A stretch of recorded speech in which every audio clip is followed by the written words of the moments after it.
I've got this grandfather clock movement in to repair. I did service it several years ago, but it started to skip through, so the seconds hand was spinning round a little bit quick, and it kept stopping, so I shall have a look at it. These are the pallets out the clock.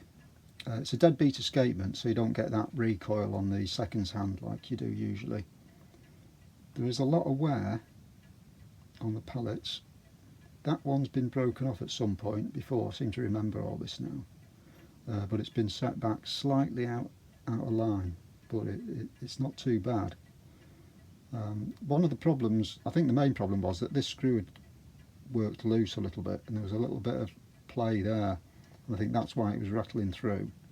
But I do know it's quite badly worn, that. So what I'm going to try is move the pallets forward. I'll just mock something up temporarily, put it in the clock, see if it runs well, and if it's okay, I'll move this collet here forward a little bit. It's only soft soldered in, it should be, so I'll just heat it up, slide it forward a tad, and then put the pallets back on.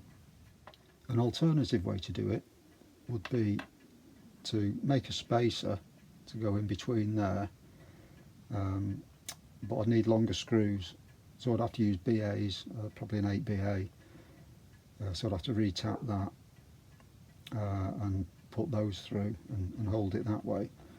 But really it's probably better just to slide that forward.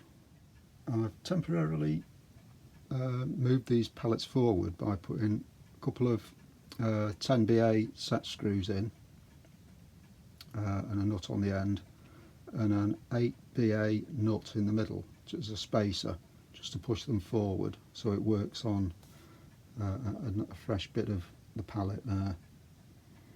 So I'll pop this in and see how well it works.